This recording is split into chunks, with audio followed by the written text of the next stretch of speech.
late season push. So I think you got to win today to show that there is still another push in there, that there is still some potential to build on something late. Because I think after Gerard Mayo's comments last week, if they lose today and they come out, not even lose, if they come out with like a no-show today, there's going to be a lot of questions that they probably don't want to answer down there. It's probably not going to be a great environment. Like it's a losing locker room. It is what I've covered winning teams. I've covered losing teams. It's a lot more like the losing teams than it is the winning teams. But it just feels like this is a week where it could really get away from them if things don't go the right way.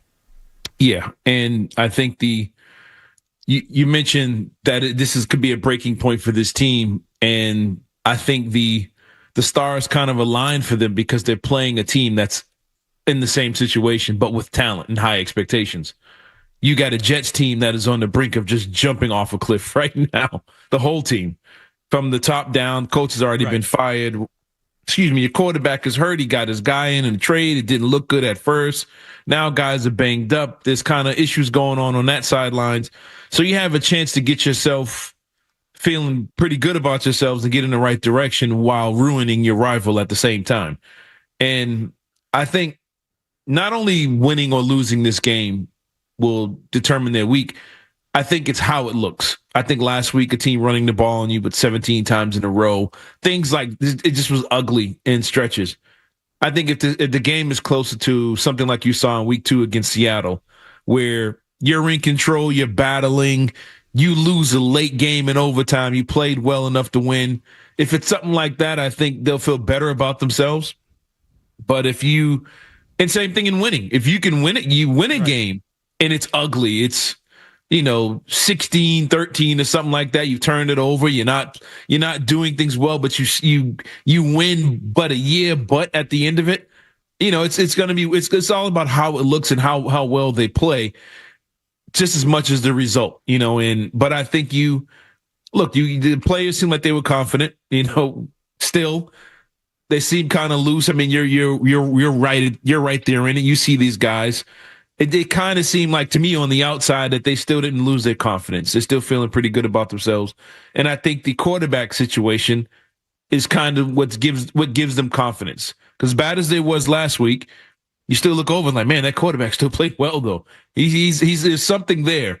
But I think a win will go a long way in catapulting them against the lesser teams. You're finally going to play teams that you might be equal talented with. You haven't played anybody yet all year where your talent matches, but those teams are coming up. So I think a win today can go a long way in making this team feel better about themselves, not make the playoffs or anything like that, but just feel a little better about themselves going forward. So I'll say this. If they win 16-13, like you said, I actually think you feel pretty good about that because it means the defense made some plays. I mean, that's true. Which they need to do, and I think that's at the crux of what this game is about. So if you missed it, we've talked about this Gerard Mayo soft comment. Kyle Fabrizio behind the glass say, this is the one from Sunday, right? This is the first time he said it. Let's just kind of reset and remind you what he said because it was a week ago now. Disappointing game. We came out, we started fast. What I would say is, look, we're a soft football team across the board. We talk about what makes a tough football team. That's being able to run the ball, that's being able to stop the run, and that's being able to cover kicks, and we did none of those today. They controlled the ball for most of the day. Their run game averaged over 4.5 yards a carry. Our run game, not sure what the average was, but it wasn't good. Look, back to the drawing board. I mean, we can't sit here and pout.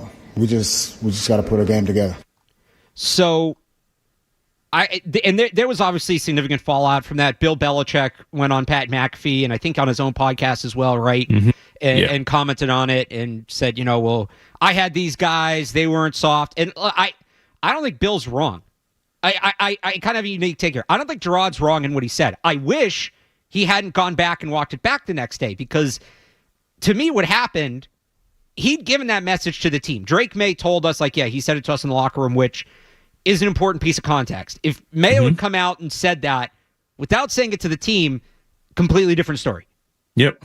To me, what happened is it's a message he's probably been preaching for 2 or 3 weeks, didn't feel like it was getting through. He sort of said it in the press conference last week when he talked about the pass protection, the tackling. It was the tackling on defense. And he said, I told the players you should feel like crap. So this is the second week in a row he's kind of called them out. Now, the message isn't getting through. And if the message doesn't get through, it doesn't matter. Like, it's his job to make sure the message gets through. Saying it to the media, if it doesn't work, like, you got to be able to execute it, right? You can't just say it. Yeah. But he's not wrong. They have been playing soft. They haven't been winning the line of scrimmage. You watched that Jaguars game last week, and every time the Jaguars run the ball, and they ran it, they felt good enough to run it 17 times in a row at one point. Every time they ran the ball, the Patriots' defensive line is just getting pushed back like 2 or 3 yards. We talk about the initial push, the initial surge.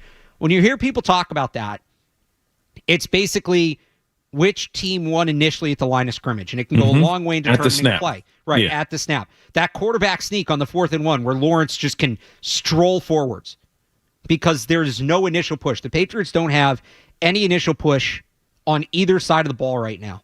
They're averaging 2.9 yards per carry the last 2 weeks. It's under 2 when you take out Drake May's scrambles. Both of those are last in the league. They got 4 pressures on the quarterback last week, 2 of which were schemed up. Didn't result in a quarterback hit. Again, they got run all over. They have to answer. They have to answer because if you can't win at the line of scrimmage, you can't win football games. Yep. And to me, like, we'll see if Gerard Mayo bringing that out into the public was pressing the right button. I don't know. I don't know how many more buttons he had left to press. But like, they have to respond to that this week. If they don't respond to it this week, I think that's very concerning. It is. And I think you got to go back to the key. It's talent. I don't think he can say all he wants. You can drop any play, scheme, concept, whatever you want. And if you don't have the talent there and you're just getting bent backwards every time they snap the ball, there's nothing you can really do about it. And that Jags game was a prime example. They literally said, you know what? They can't stop this. We're going to do it over and over again.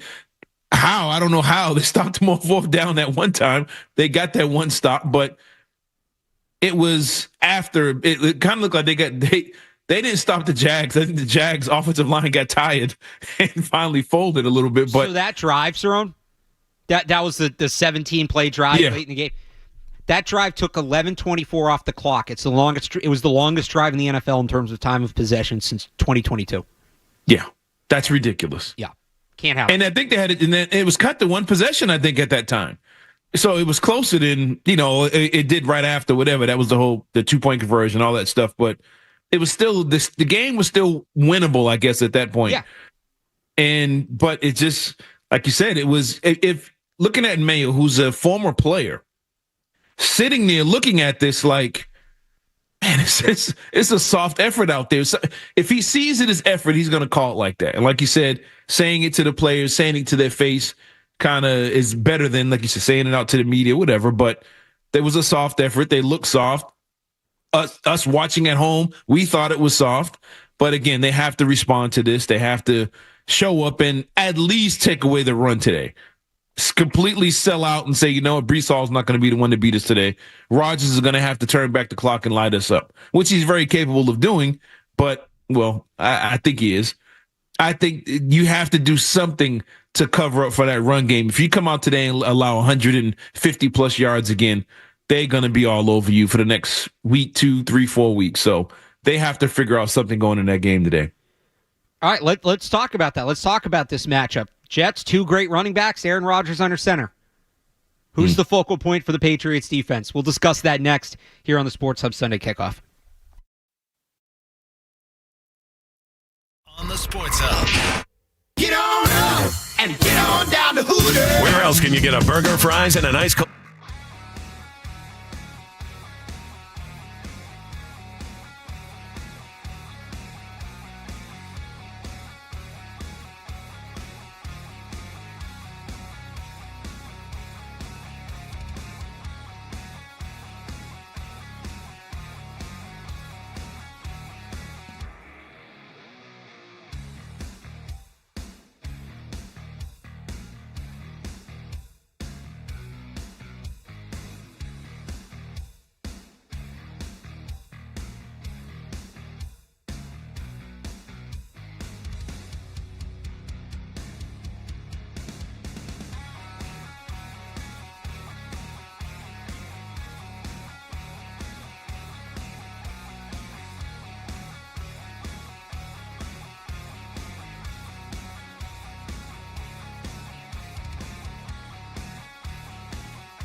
have the call of the game at 1 on the Safety Insurance 98.5 The Sports Hub Patriots Radio Network. The Pats, the Jets on your home of New England Patriots football. 98.5 The Sports Hub. You're listening to Sunday Kickoff with Alex Barth and Cerrone Battle on your station for the best football coverage. 98.5 The Sports Hub. Excited for another opportunity to go out on the practice field and get better.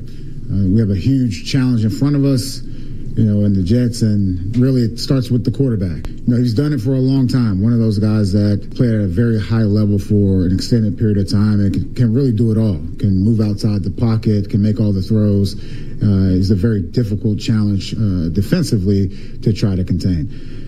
I would also say, the backs. I think the backs, let's start with Hall, just one of those guys that whether, you're talking about the pass game or the run game, is a very explosive player. One thing I told the guys, look, we're all at the point of attack when this guy has the ball in his hands, whether they throw it to him or it's a handoff. And those guys up front, for the Jets definitely work hand in hand and do a good job moving people off the ball.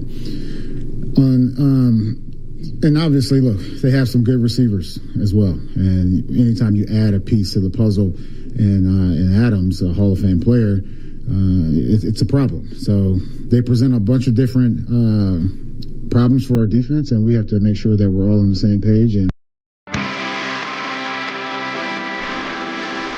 that was Gerard Mayo. A little rundown of the opponent there. It felt a little Belichickian from Gerard Mayo. I'm not going to lie. So usually, and it's Alex Barth and Cerrone Battle Sports Hub Sunday Kickoff, for those who don't follow the team that close, that, have better things to do during the week, which I understand. Bill Belichick, as long as I covered the team, which was, I covered Bill for 6 years. I started in 2018. I think I got my math right there. Every Wednesday, like out of the gate. So the coach speaks Monday, Wednesday, Friday, and then Sunday right after the game. So Monday would always be, about the previous game. Wednesday was usually Bill would come out on Wednesday and give us like a solid 5 to 7 minutes just breaking down the opponent. And Gerard did that week 1 for the Bengals, and he hadn't really done it again, not like that. And then he came out this week on Friday and did kind of a Wednesday Belichick sort of press conference, which I thought was interesting. But anyway, you heard him there, kind of breaking down the Jets. Tough matchup in offense, and certainly is not meeting expectations, but has the ability, as we saw a couple weeks ago on that Thursday night, the ceiling is there. Now, that's the best game they've played this year by a considerable margin, but they can get there. And against a struggling Patriots defense, this is one of the big questions of the game to me. And I wrote about this in my 5 Things column on 985thesportshub.com if you want to go check that out. The Patriots are going to need, you have to have a focal point on defense, right?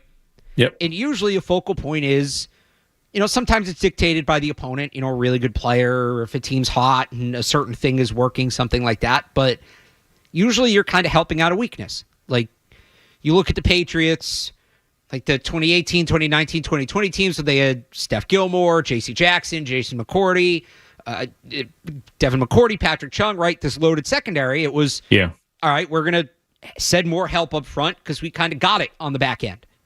So we don't need to pay as much attention there beyond the base level because the base level is pretty dang good. The Patriots don't really have that right now. They're struggling to rush the passer. They're struggling to stop the run. Their coverage has been fine. It hasn't been great. If their coverage was their worst problem, they'd be a pretty good defense right now, but it's the best thing they've going for them. Yep. But as you look at this Jets game, all right, so what do you do? Like, what do you take away? What are you going to take away from the Jets? Where are you going to put your resources? And what are you doing to make the Jets beat you left-handed? On one hand, as bad as the pass rush has been and the coverage has been okay, the run defense has been the worst issue.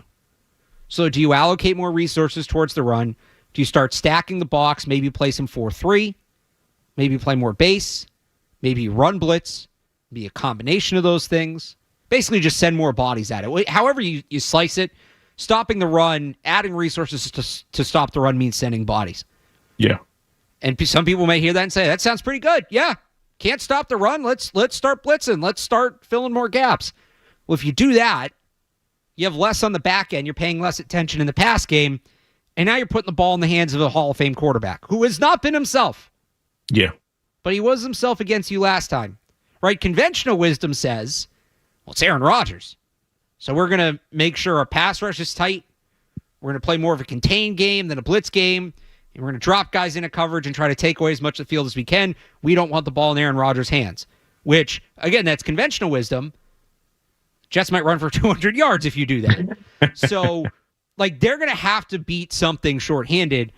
But, again, the big question to me is, Cerrone, what should the focus be? Where should they be sending the extra bodies? Where should they be sending the extra resources? What is making the Jets play left-handed in this game? You know what? It's this might sound blasphemous to say. No, say it. I agree with you, and I was going to say it sounds weird, but say it. I'm glad you're saying it, so I don't have to say it. The pass game. Take away the pass game. It's. I know they've been.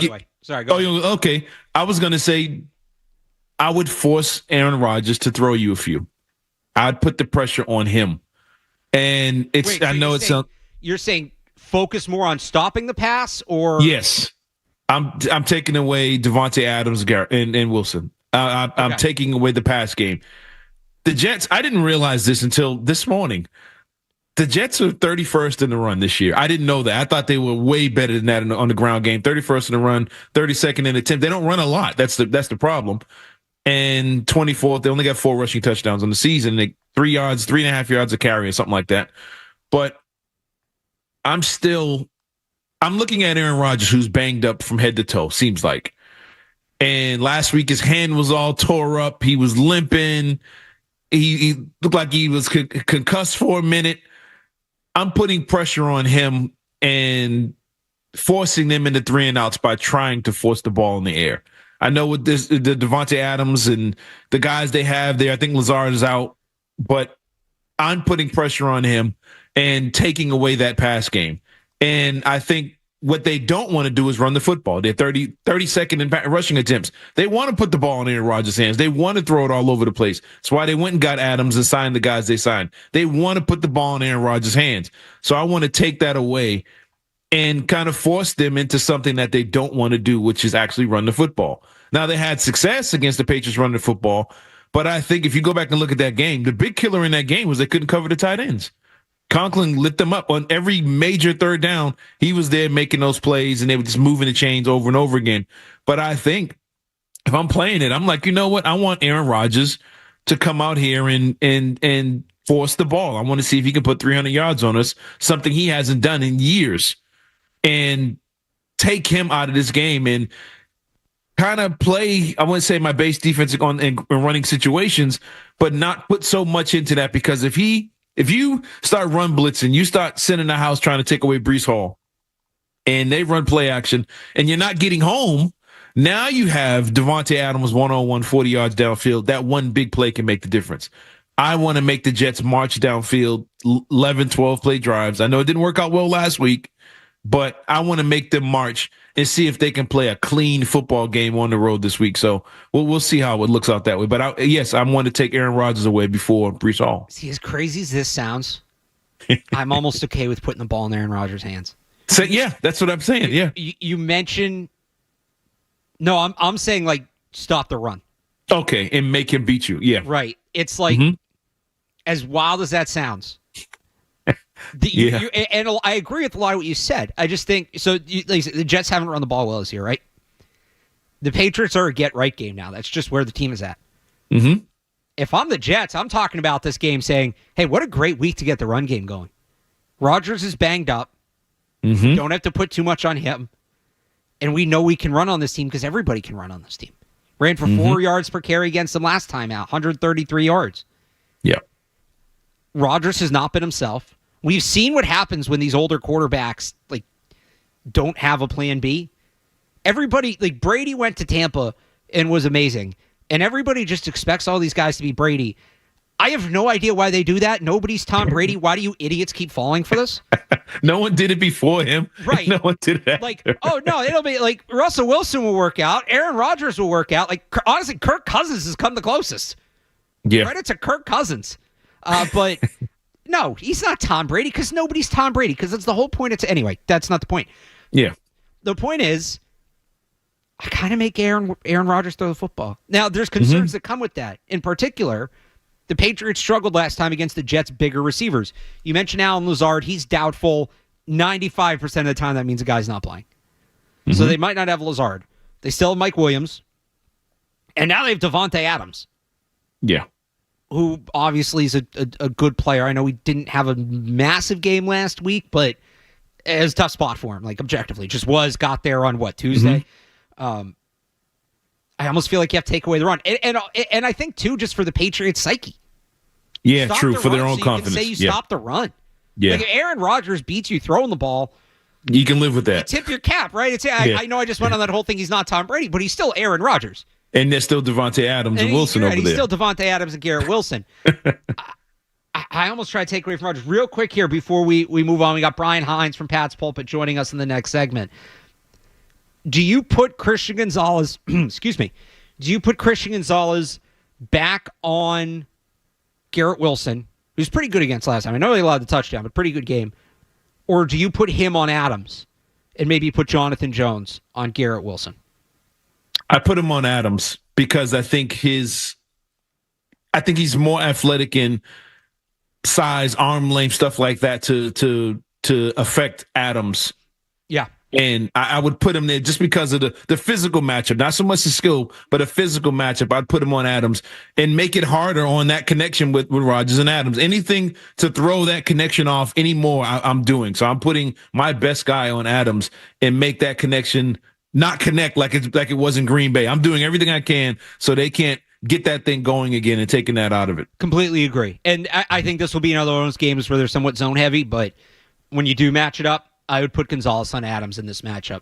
Yeah, I can't have them feeling good about themselves. I can't get that connection going. I can't be the team that allows Aaron Rodgers and Adams to get back together again. No, I'm not doing that. Let's ask Brian Hines this. Brian Hines of Pat's Pulpit. He'll join us next here on Sports Hub Sunday Kickoff. Stay tuned for more Sunday Kickoff on the Sports Hub. Hey, everyone.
Employment law. Call now. 351-CALL-SZAL or callzal.com. This hour of the Sports Hub is brought to you by Valvoline Instant Oil Change. Enjoy quick and convenient vehicle maintenance this month. Visit NewEnglandOilChange.com for 15% off your drive-through oil change at Valvoline Instant Oil Change. Now open in Raynham, Reading, and Braintree. Join 98.5 The Sports Hub and Surfside Iced Tea and Vodka from 5 till 7 at Hurricanes at the Garden in Boston before Tuesday's hockey game. Hang with us for a pregame party and for the chance to score prizes and giveaways from Surfside Iced Tea and Vodka. Sunshine in a can. Must be 21 plus to participate. Enjoy responsibly.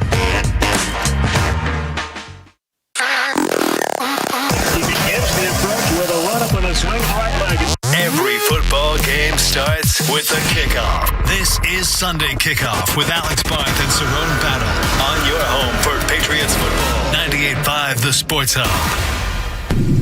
KJ Osborne, you sort of alluded to that you wouldn't mind being traded.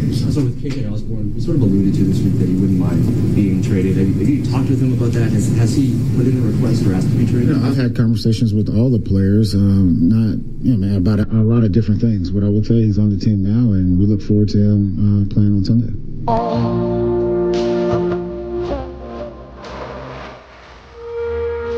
Trade deadline right around the corner in the NFL, and as a 1-16, you're going to start hearing that. It's Alex Barth and Cerrone Battle with you on Sports Hub Sunday Kickoff. The trade deadline is a week from Tuesday. It's Election Day, if that helps you remember. That's kind of what I've been using, honestly, because I feel like they move this thing every year. It used to be week 6.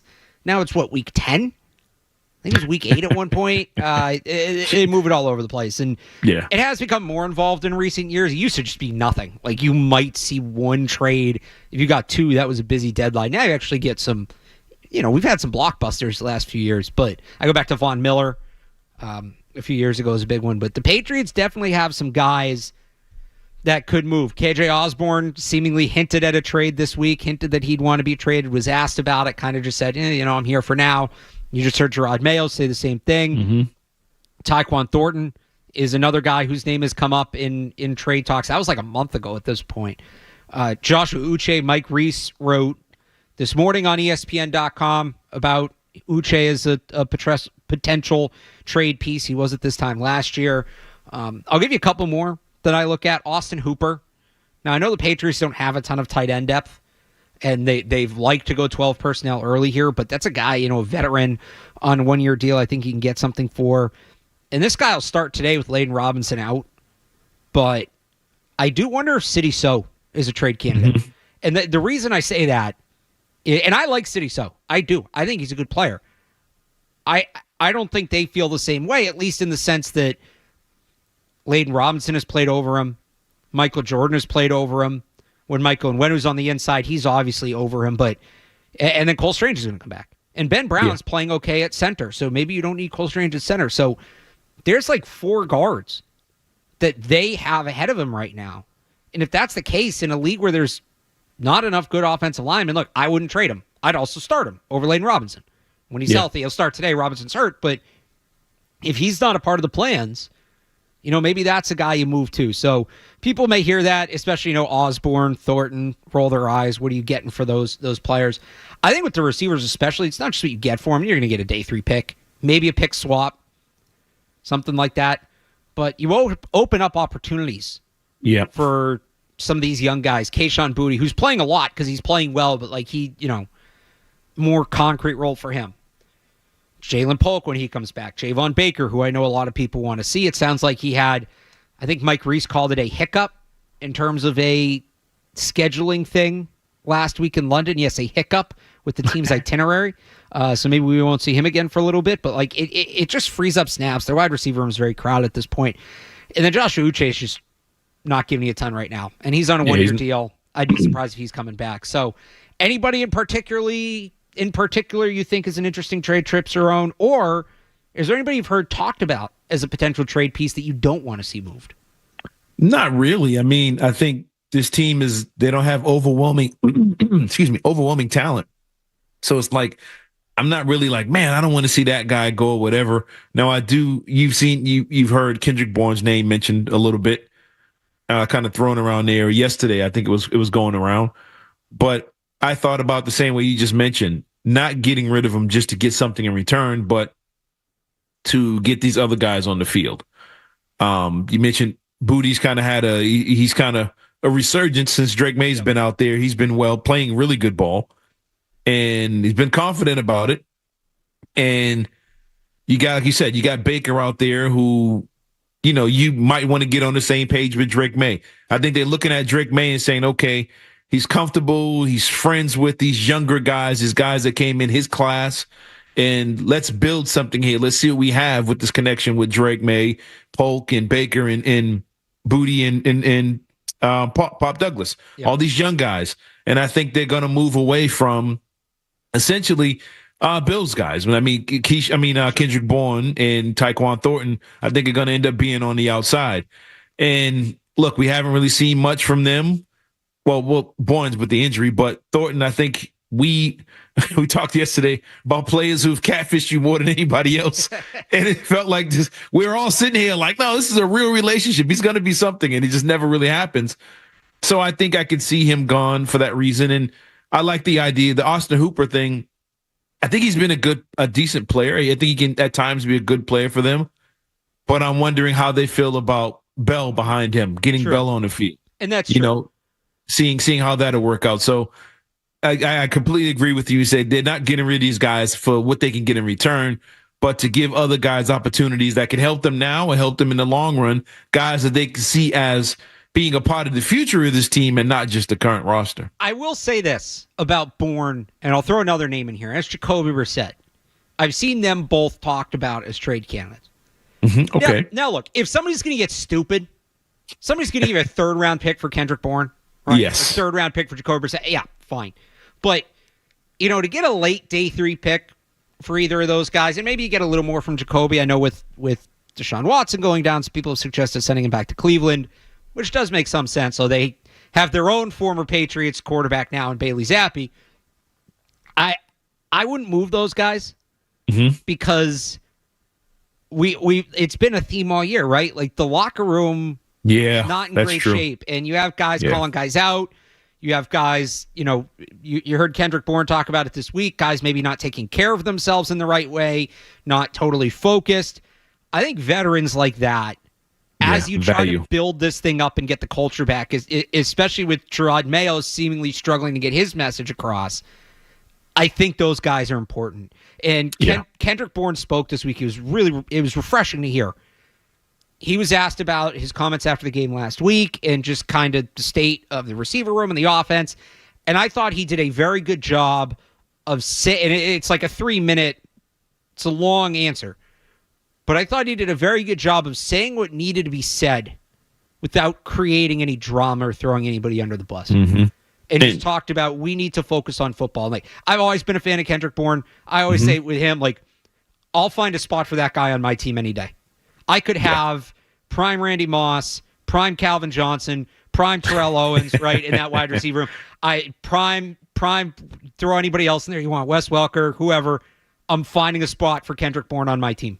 Because that's a guy, and Jacoby Brissett, the same thing. I think their veteran leadership, I'd say the same thing on defense, too, about a guy like Devon Gottschall, who I've seen kind of thrown out as a potential trade piece. He's also, outside of last week, been playing, well. I would just be hesitant moving those guys, because if you are trying to get this group together and maybe have that little push late in the season to gain some confidence, I think Kendrick Bourne and Jacoby Brissett Jacoby Brissett will be a part of it behind the scenes, Kendrick Bourne both behind the scenes and on the field. So and just to add to that real quick, especially when all your captains are out. You don't have any captains right now, really.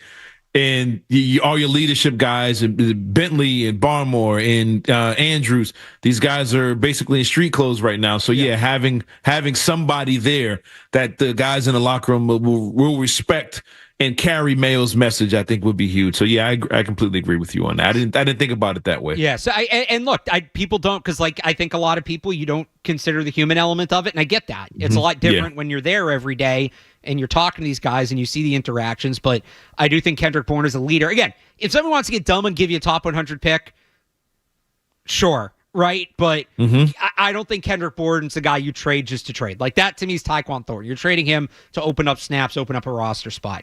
Kendrick Bourne's a good player, and he's an important leader. So I just wanted to throw that out there. But we'll have one more show before the deadline, so we'll talk more about this next week. In the meantime, we got to get to these headlines, because I told Kyle I was going to try to hit this before the 9 o'clock hour so we can go around the league. No bye week, Cerrone, so get ready. We go around the NFL Week 8 slate. 90 seconds, no commercials here, just these headlines on Sports Hub Sunday Kickoff. WBZ-FM and HD Boston. Patriots! From the opening kickoff to the final play. Touchdown! Your home of the pass. 98.5 The Sports Hub. Beasley Media Group Station. Sports Hub headlines. It is week 8 of the NFL season, and the Patriots back at home today hosting the New York Jets. It's a 1 o'clock kickoff with coverage beginning at 10 right here on 98.5 The Sports Hub and the Patriots Radio Network. Elsewhere in the NFL today, the 1 o'clock window, the big game is the Eagles and the Bengals. In the 4 o'clock window, it looks like it's going to be the top 2 picks in the NFL draft as Caleb Williams and the Bears face Jaden Daniels and the Commanders. Daniels suffered a rib injury last week, but according to Adam Schefter, late last night, all signs point to Daniels playing. Is still sort of a game-time decision, though. And then the Cowboys take on the Niners tonight in Sunday Night Football. College football yesterday, strong showing from number 1 Oregon as they beat number 20 Illinois 38-9. Number 14 Texas A&M beat number 8 LSU 38-23 in an SEC showdown.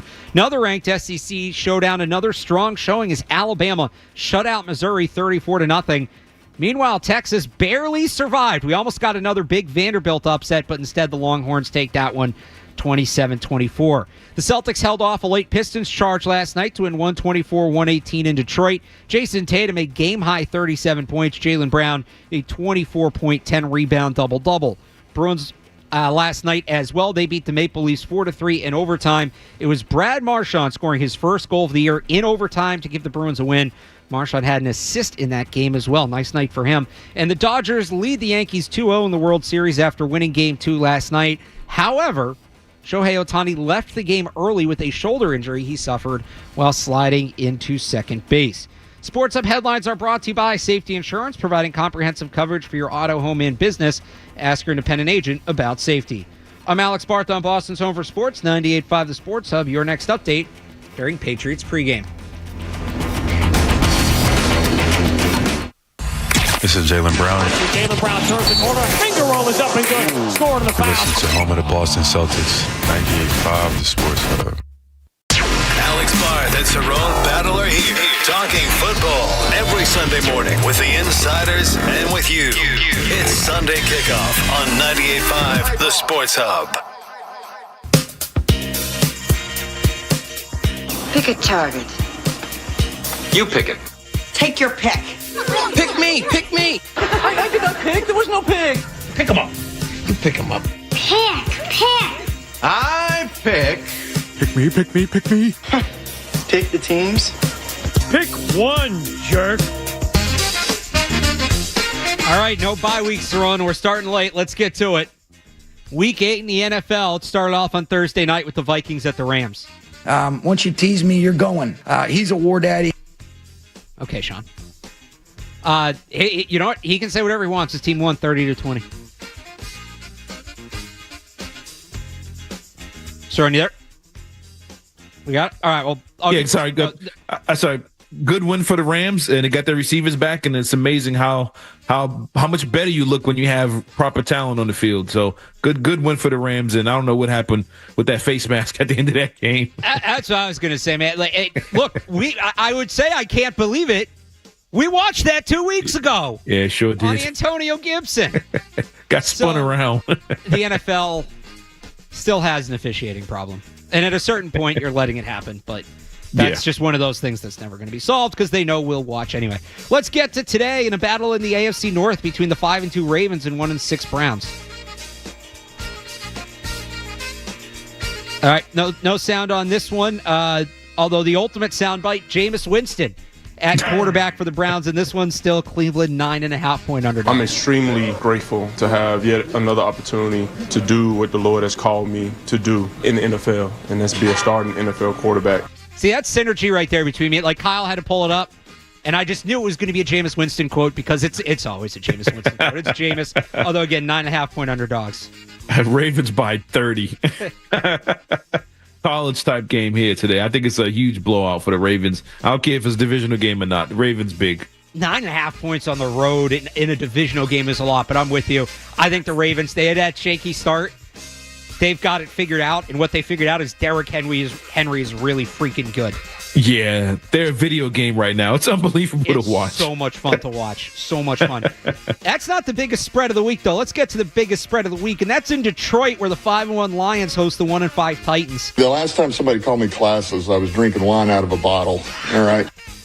There's a lot more classless ways you can drink wine than out of a bottle. I got to tell you there, Dan. His team is 11.5-point favorites, though. Yeah, same thing. I expect a huge blowout in this one. I don't know how much the Titans or the Browns or a couple of these other teams really want to win games at this point. They need quarterbacks so bad.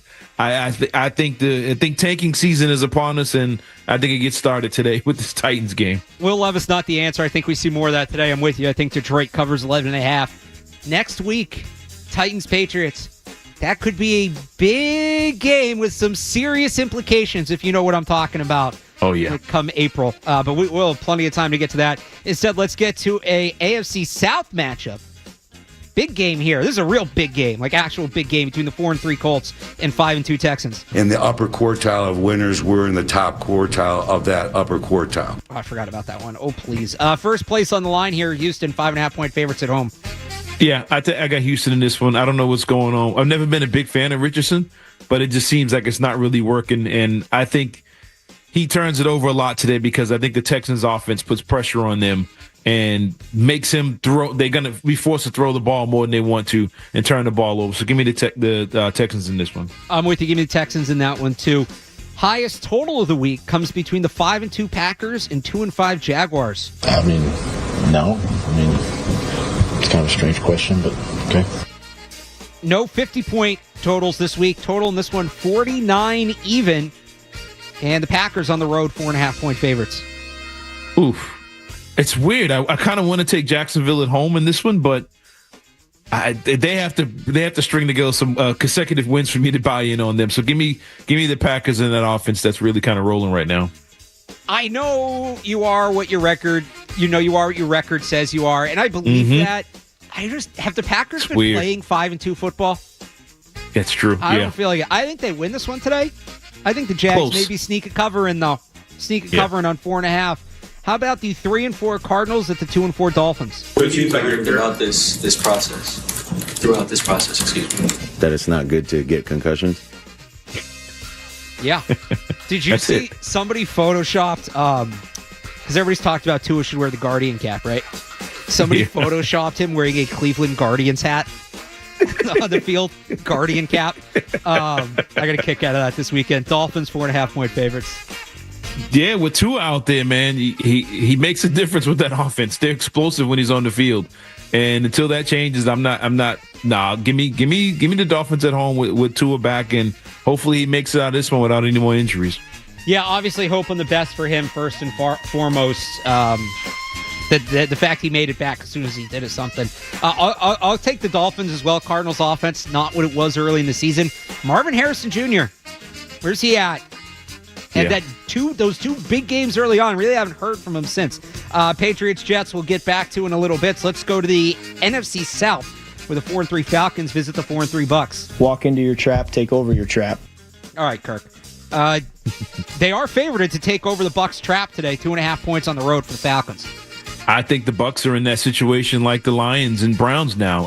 With the injuries at receiver, they might have lost both of their guys. Well, I know one's done. How much winning are they going to do from this point on, and what's that offense going to look like without those receivers? And I don't see them winning too many more games after. It depends on how long Mike Evans is out. But today, no, I think they lose and lose ugly against Atlanta.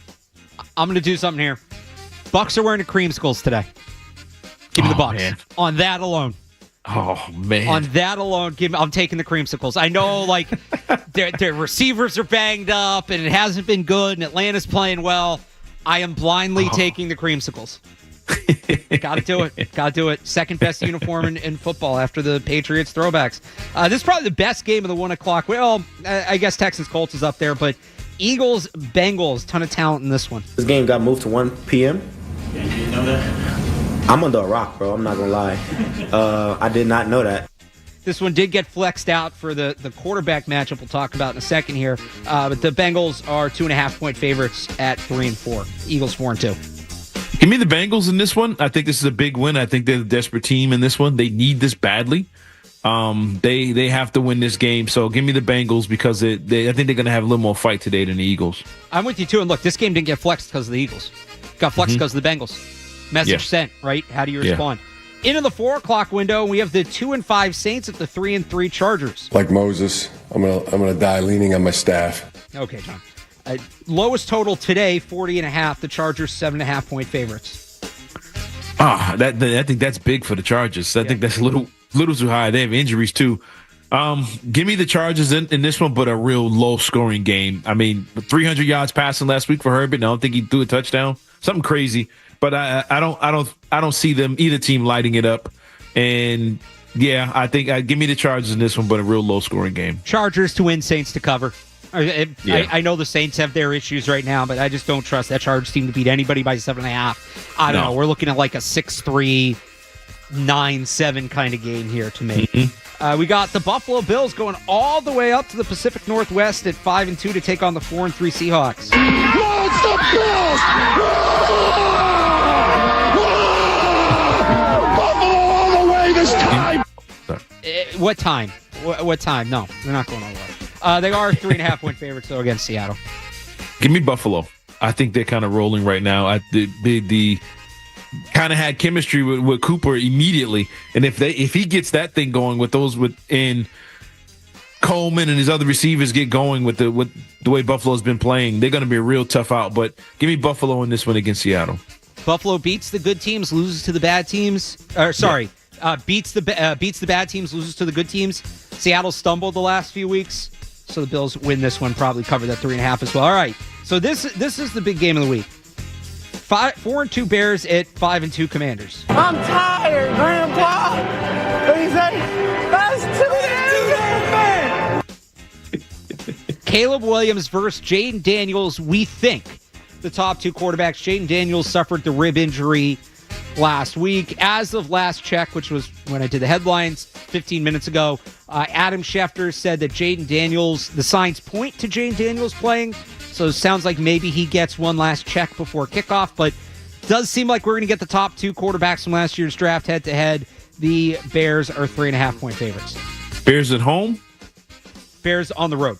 On the road. Give me Washington on the road. I think that fan base is fired up. I think it's going to be Washington hasn't been a hostile environment in a long time, but I think they will be today with this matchup. And give me Washington at home in a close one and a big shootout, too. I think it should be fun to watch. I'm worried about Jaden Daniels with the rib injury. I think that really impacts the way he plays. I think he might struggle a little bit. I'm going to take Chicago in that one. We also have, in the 4 o'clock window, the 1-6 Panthers at the 4-3 Broncos. There's still a little bit of Ferris Bueller in this player that we got to get rid of. Broncos 10.5-point favorites. That's big. But Bryce Young is back in the center, right? Yep. Man, is Carolina trying to win games? Or are they trying to build this roster now? I don't know what they're trying to do here. But, give me Denver in this one. They're playing good enough to win. And I don't know if Carolina's really trying to win any more football games this season. Denver to win, but I'm taking Carolina to cover. The Broncos aren't beating. I know they blew out the Saints the other week, but it's just not. That's really a good offense. And Bo Nix got all the hype after that Thursday night game. I really didn't think he played that well in that. So I don't know what everybody's seeing with Bo. He's missing wide open people all over the place. Directly in between two wide open receivers. That was wild. So the Broncos will win. The Panthers are not good, and they got to go all the way to Denver. But 10.5, that's a big line. We got the 6-0 Chiefs, only undefeated team left in the NFL, visiting the 2-5 Raiders. I actually was not trying to lower my shoulder. I was trying to absorb the hit and get in the end zone. And that dad bod, man, just had enough weight on me where he went down. Chiefs 9.5-point favorites. Now the Raiders have given Mahomes trouble in the past, relatively speaking, as much as anybody has. You see, Jack Jones came out and was kind of trash talking Mahomes and the Chiefs this week. Oh God, come on, man! You don't need nothing to get Mahomes going. He's having the worst season of his life. Let that be. You can't get him going, and with the way that defense has been playing as well. So that alone, give me Kansas City in this one, but not in a big blowout. I see like a 2017 type game for Kansas City. Jack Jones this week. I don't think anybody in this locker room is intimidated by Patrick Mahomes. I'll take the Chiefs to cover 9.5. And then tonight, old school matchup. This is if you like aesthetic football games. 3-3 Cowboys to 3-4 Niners. Well, we're designing bad plays, or we're designing bad concepts. Niners, by the way, wearing their throwbacks and their 4.5-point favorites over Jared Jones' team. Man, give me the Niners in this one, but I think it's going to be an ugly game. It's going to look great on TV and take us back to the 90s, but man, I don't know what's going on with these teams and their injuries and stuff like that. So give me the Niners, but in a kind of a low-scoring game. Yeah, give me the Niners in an ugly one. I think they cover. There's something up with this Cowboys team. Something's not right. I don't know if like Mike McCarthy knows he's out. Dak Prescott's having his issues. They can't run the ball, which you have to be able to do to beat San Francisco. I think the Niners win an ugly one. And then the lowest total of the week comes tomorrow night with 2-5 Giants at the 5-2 Steelers. It is my signature sandwich. It's called the Danger Witch, and it's dangerously good. Be careful, though. It's spicy. Russ is back. Solid debut last week. 36.5 is the total. The Steelers 6.5-point favorites. Give me the Steelers in this one, man. I mean, I don't know if it's pointed out a lot, but his connection with those receivers, it looked amazing the way he was just lofting it in there. It was like throwing alley-oops to Sean Kemp. It was pretty amazing to watch, but I think the Steelers get a lead in this one and they tee off. So give me the Steelers this one in a big one. I think the Steelers too. Giants, not a good football team. And the Steelers are clicking. Mike Tomlin's done it again. I thought this was going to be the year it fell off. I thought this was going to be the year that they couldn't pull it through. Mike Tomlin has done it once again. And that's your Week 8 schedule in the NFL. Patriots-Jets, obviously a part of that. We'll get back to that next. We really haven't talked to the Patriots offense or Drake May through, an hour 20. That's rare for us. Let's get to the Patriots offense next here on the Sports Hub Sunday Kickoff.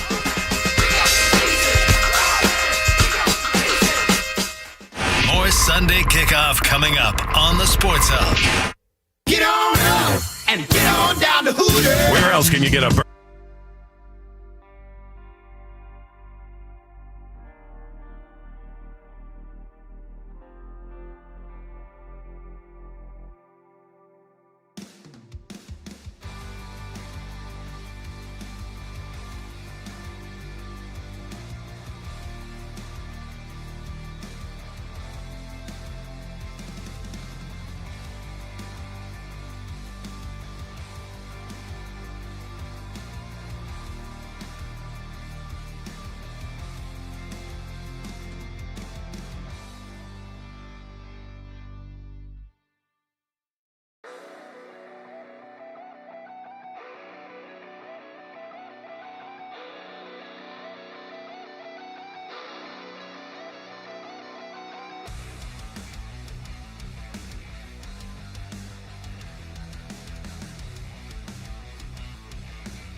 Kayshon Boutte said something along the lines of he didn't feel like he had to keep asking to get him the ball on the sidelines. Is this a situation where maybe you or the staff has to meet with this group and sort of have this like kind of kumbaya moment and just sort of talk to them? Yeah, I think we all understand we're frustrated. Nobody's going to be happy at 1-6. That's just the reality of it. But I think that room in particular needs to keep the focus inward. We have a big game this week. All of our focus should be on how we can, get a W on Sunday. It's a very good opponent coming in. I understand the frustrations. That's part of losing football. Best way to take care of that's to get a win. But I think our focus right now needs to be solely on the Jets because it's a challenge.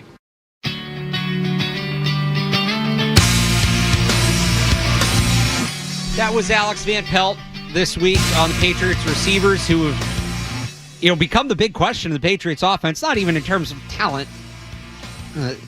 Just what's going on in that room. You get guys who we learned from Mike Reese this morning.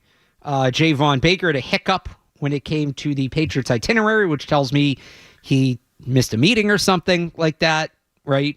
Something along those lines. He was supposed to be somewhere and he didn't show up, or didn't show up on time. You've got KJ Osborne wanting a trade. You've got Jalen Polk, posting on social media.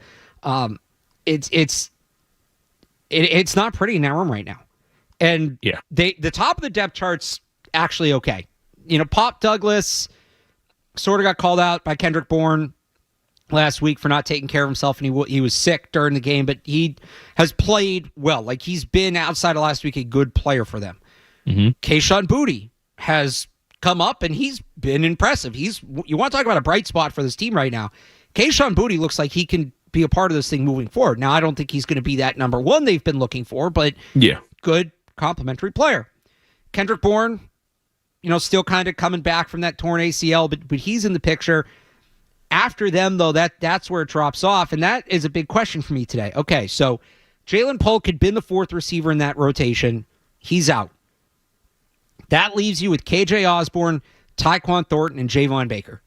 And who is going to get those snaps that were vacated with Jalen Polk being out? Now, I think Kayshon Boutte will have a bigger role.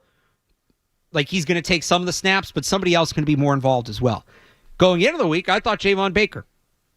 4th-round pick, too early to quit on him. He sat a couple weeks. All right. He didn't look ready. He didn't look ready. I get that. Yeah. You got to play the kids at some point, though. Mike Reese's report leads me to believe it won't be him this week. The coaching staff sort of gassed up KJ Osborne this week. They talked about him as being a leader in that room, which I don't know about that. The guy is basically openly asking for a trade. Tyquan Thornton, we haven't seen him in weeks. But I think those two guys are going to get another opportunity today. Yeah. You mentioned KJ Osborne, the leadership thing. I mean, I wonder as part of his reasoning to wanting to be traded out of there is they're not listening to me. I'm trying to get these young guys going. Not like he's an old veteran, but they're not responding. Like you said, the dysfunction in the wide receivers room. Maybe he just doesn't want to be a part of that anymore. And it's not so much anything else other than these young guys are giving me a headache. But I think the issue with this room is they are young. They're young guys. And you're asking, we talked about this whole younger generation thing in coaching, going back to Belichick, dealing with the young players. And now you have a situation where these guys are all young. And don't leave out the fact that since Drake May's been out there, the passing game has been drastically improved. And guys kind of now jostling for position. Like, oh, wait, we got a quarterback. I want to be on the field. I want the ball. I want to, when it was Jacoby Brissett, they were kind of quiet, reserved, because they knew they weren't a major part of the offense. Now, when you get a quarterback, everybody's out there like, me. I want the ball. When the young room, that's kind of hard to control, and everybody's probably looking around like, whoa, where'd this come from? Where you guys been since this training camp? Now you're, borderline talking in the, because Keyshawn don't do that. Like, it's like, well, easy, dude. Like, you guys really haven't done much, but having a young quarterback out there that can get you the ball, all of a sudden touchdowns are coming in, big plays are coming in. Guys want to be a part of that, and ego slips into that. So, and you got the Bakers and those in Tyquan now, they want to get in and get a piece of this. And you got Kendrick Bourne coming back from his injury, taking away snaps from other guys. So I think a little bit of ego's coming in. You got youth and guys all jostling for an opportunity here, and they're just going to have to figure this thing out. But look, I mean, I like Pop Douglas. I love the way Booty's been playing lately. I wish Polk would have held on to some passes the last few weeks, but I think they're going in the right direction. They just might need to stay away from the interviews with you guys for a few weeks. Where are you at with Javon Baker? Like I said, I want to see him play. See him. I get if he's not playing this week based off what happened in London, but I think he got, shouldn't he have taken his punishment last week? And what I mean by that is, so KJ Osborne posts on social media that he found out last minute he was going to dress. He was originally told he was going to be scratched, then he was told he was going to dress. Javon Baker, late addition to the injury report. So he put 2 and 2 together, right? Did he serve it last week? I don't know exactly what happened, so I don't know how significant it is, but you got to play the kid at some point. At some point, you got to give the kid another shot again. You used a 4th-round pick on him. He gives you a downfield element. Like part of the reason I like that pick, there were some other receivers I maybe liked better just as players. But the one thing that I thought when I looked at the Javon Baker pick was this guy's play style meshes really well with what Drake May does. Yeah. And I kind of figure that's why they picked him. So Drake May's in there now.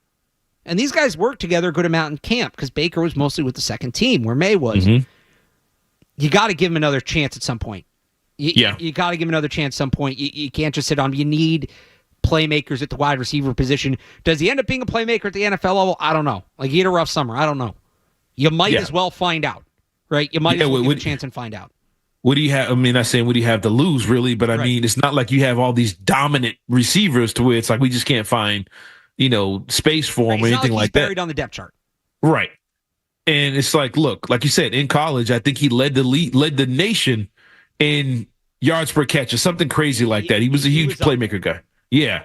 So I mean, if he gives you that playmaker element, and you saw flashes of it in training camp, I think most of the highlights you see on social media from camp, you was there every day, was Baker making some kind of big play downfield or something like that that got the crowd oohing and on.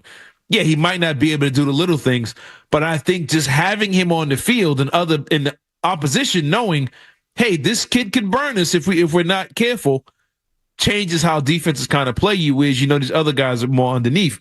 But I want to see him play. I want to see him get an opportunity. I think I've seen enough of Thornton to say no. I want to give Baker a chance.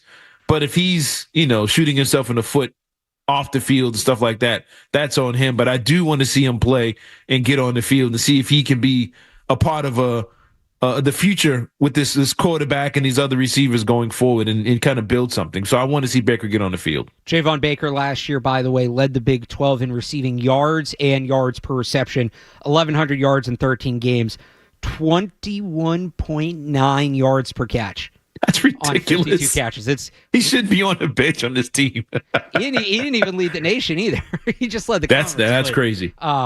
Yeah, definitely got. And look, I get it. You miss a team meeting, you miss curfew, whatever he missed, it happens. And you can't just let guys get away with that. But at the same time, at a certain point, you got to figure out a way to get him on the field, especially because Patriots can't run the football right now. They cannot run the football right now. Is this the week they get it going? Let's do that next year on the Sports Hub Sunday Kickoff. Stay tuned for more Sunday Kickoff on the Sports Hub. Hi, this is Tony Brookhouse, one of the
in the past few games. So I think we're making progress there. A disappointing thing for us was the run game. Have to find more production through the run. I think the pass game's getting better each week, through practice and it's translating over to the game. So that's a positive. Just got to keep continuing to fight and continue to grow and continue to get better each week.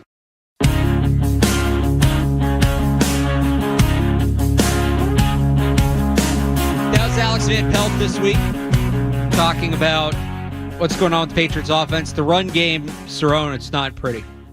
So the Patriots are actually one of the best rushing teams through 5 weeks. It wasn't just that first game against the Bengals. They were somewhat sustaining it. Through the first 5 weeks of the season, they averaged 4.9 yards per carry. It was 9th in the league. It's not bad. You run for 4.9 yards per carry, you'll take that every time. Mm-hmm. The last 2 weeks, they rank dead last with 2.9 yards per carry. When you take out Drake May's scrambles, that dips under 2. Are you concerned? Drake May's played relatively well.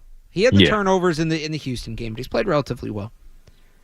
Are you concerned at all that, at least for rookie Drake May, there's maybe a cap on the offense without a run game?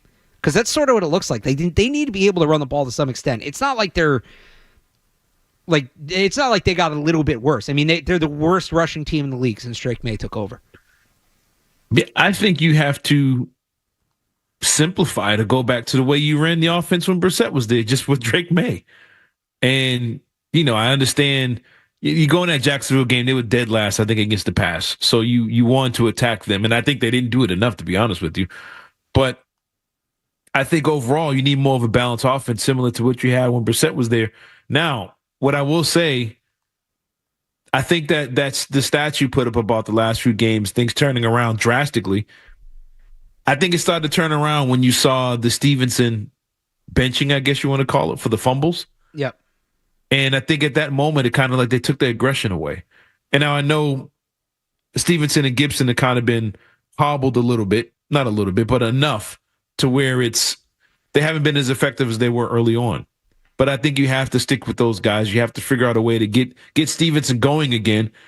And I think if you can give you a ground game similar to what Brissett had early on in the year with Drake May, now that play action that's not really that successful will be drastically successful with Drake May. But you have to figure out a way to run the football, not just today, but for the rest of the season, and be more balanced and be closer to what you were early on and try and figure out a way to. Now, teams might have looked at them and said, hey, they're a good running team. They're a top 10 running team. Let's take this away and make them beat us through the air. Part of it is the opponent. But I think you have to figure out a way to run the football similar to what you were doing early in the year. And if that's taking the ball out of Drake May's hands more than you kind of want to, I think you might have to make that sacrifice just to be more balanced and give you an element of surprise with this team. Yeah, I agree with that. I think some of it, too, the line. And I wonder if they put such a focus on trying to get the best pass blockers out there. Now, look, right now it's just getting 5 guys out there with all the injuries. But they have some pass blockers out there that maybe aren't as good as run blockers. But how do you feel about Andrews? You think Andrews not being there is a huge part of the run game? Yeah, you know what? That's a good point because he went out week 4, so he kind of lines up with this timeline. That's a good point. But. And I like the point you made about the fumble thing, too. And we talked about this at the time with benching Stevenson. You need to do something. This guy can't fumble every game without consequence. But you also need him to be aggressive and try to break tackles and try to extend runs. Yeah. But I go back to the line. And so last week against Jacksonville, the Patriots averaged 0.33 yards before contact, according to PFF. And for reference, the league averages is about 2.4 yards per carry before contact. So they were barely at a yard. They were mostly getting hit in the backfield. Do you remember after week 2, there was that stat that Ramondre Stevenson had more yards after contact than yards? That's what I think is missing. Those hidden yards aren't there anymore. And I think that's what's killing them too. And that might be the line. That might be Stevenson. But that's an interesting angle to it as well. Yeah, and too, early on, you had a lead against Cincinnati, so you was able to stick with the run. You led most of the Seattle game, so you was able to stick with the run for most of that game. Then things kind of got a little weird as time went on. I think he was moving the ball. I think against the Dolphins, I think he ran the ball well too. I don't know what happened late in that game, but I think the situations of being down big against Jacksonville, not big, but being down enough kind of took away the attempts. So you just kind of abandoned the run in some of these situations. The Jets game, I think you abandoned the run in that one too. And I think that's killing your ground game. But I think they have to figure out a way to stick with it long enough to where they can break one and wear the other team down and give their defense a chance to rest. I think that's a huge part of it. You can't be going out 3 and out quickly. Your defense is not resting. You have to run the football just so those guys can get over there and get themselves together. But I think you have to be more patient with the ground game like you were earlier in the season and run more of an offense you saw with Brissett, but with Drake May being the one making those throws and, using his legs. And we mentioned earlier, about using Drake May as a part of the ground game. Run more of that RPO stuff. Let's get him out there in open space and see what happens in certain situations. But you have to figure out something with this ground game to get more balance, and I think you get more downfield plays out of play action if you do that with this quarterback. Isn't it kind of crazy we're sitting here? Well, the wide receivers, there's issues there. Well, the run game, there's issues there. Well, the offensive line. Perfect. 22-year-old quarterback making his third start. Things on his shoulders. The thing's on his shoulders at this point. And look, it's going to be on his shoulders, you'd hope, for 10 to 15 years down the road. Mm-hmm. Right? Yeah. Franchise quarterback, that's what you're doing. 3 starts in is kind of wild.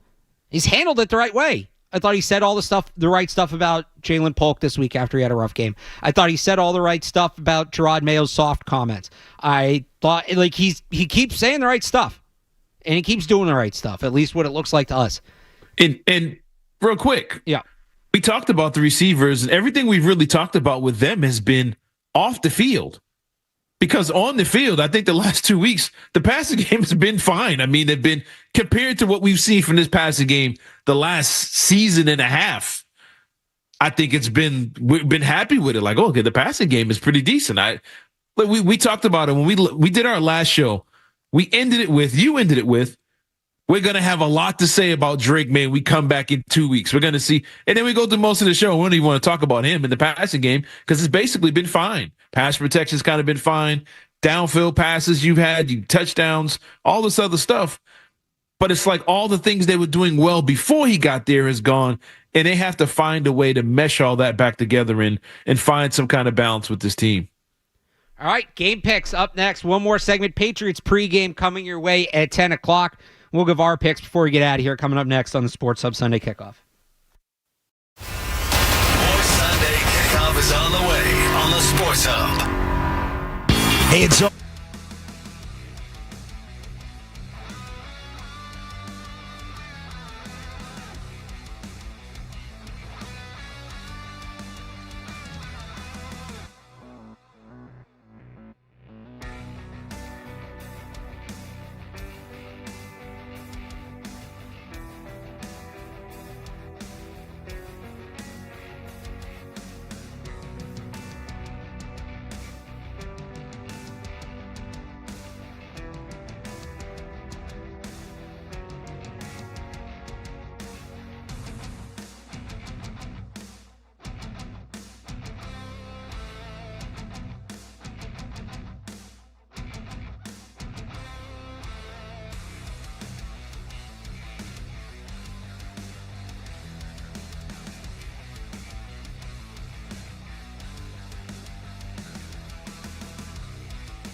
for the course of this season and show progress, you have to stay engaged.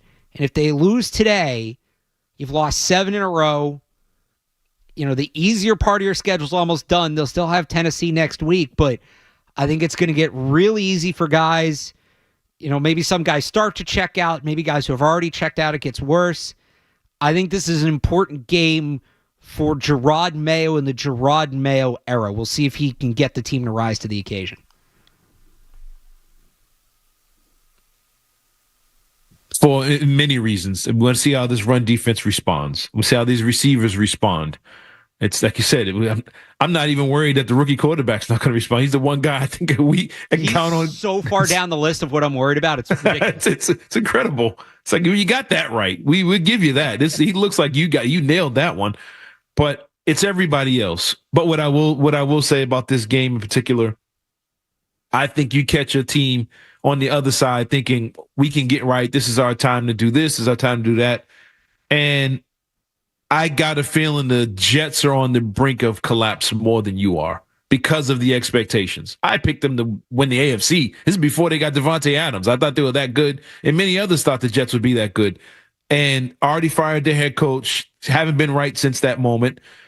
And I got a feeling the Jets will have more guys checking out quicker than the Patriots. If the Patriots get off to the start they got off last week, I don't see the Jets having the fight to come back the way Jacksonville did on the ground and other ways. Special teams, touchdown. I got a feeling the Jets go out there and lay an absolute egg, not because of the Patriots, but because of their own issues and their own mistakes. And I think the Patriots win the turnover battle in this one. And I'm going to go out on a limb here. I'm going to pick the Patriots to win this game. All right, I like it. I mean, I think the Patriots will show up better. I think that Rodgers, the Rodgers element scares me. The run game element scares me. It's a tough matchup. I agree with you. The Jets are in a rough place. I just think this is such a good get right game for them, especially knowing what they did to the Patriots earlier this year and the Patriots knowing what they did to them earlier this year. There is something interesting you just touched on there, though, with Drake May. And I talked about this a little bit during the week.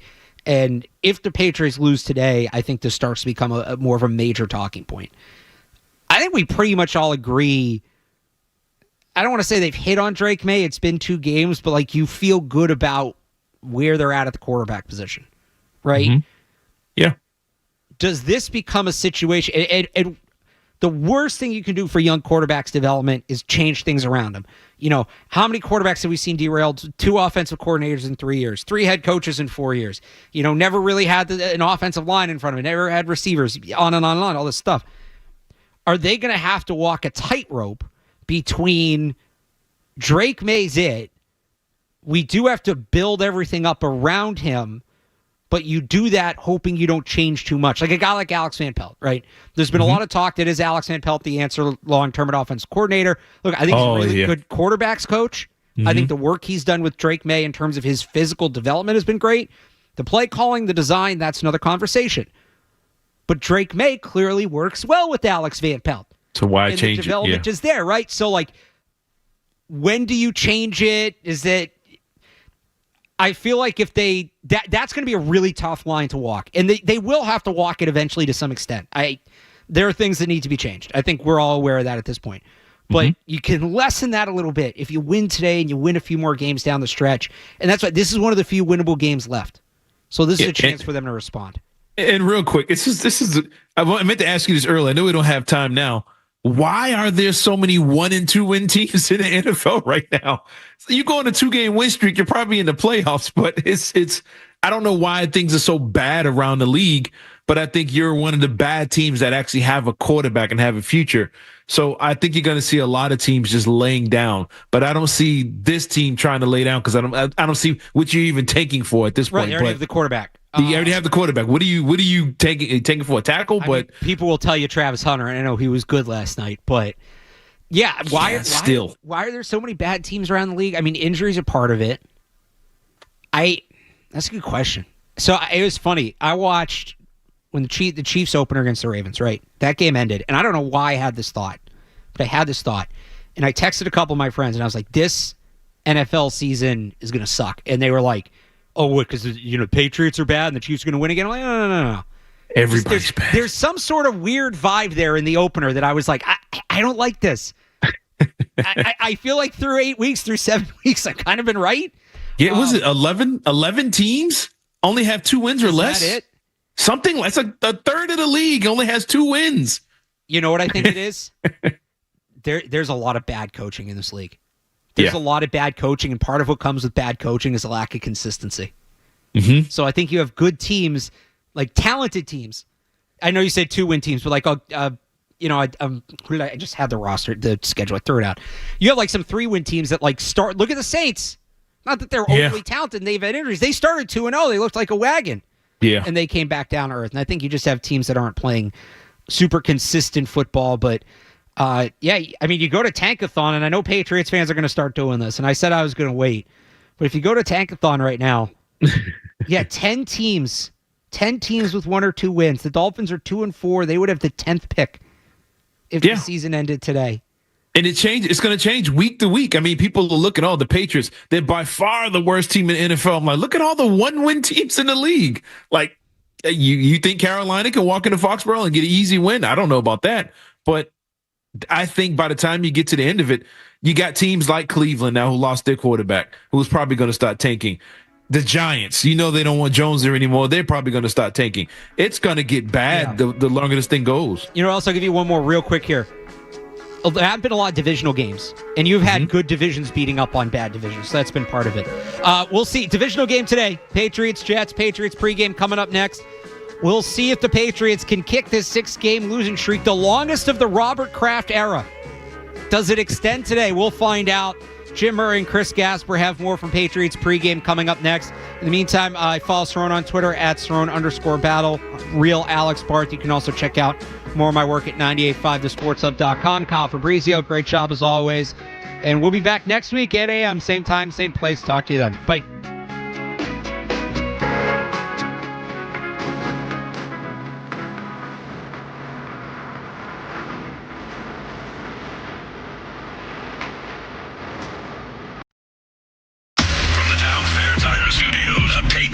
To the end zone! Touchdown for the Patriots! WBZ FM and HD Boston 98.5, the Sports Hub.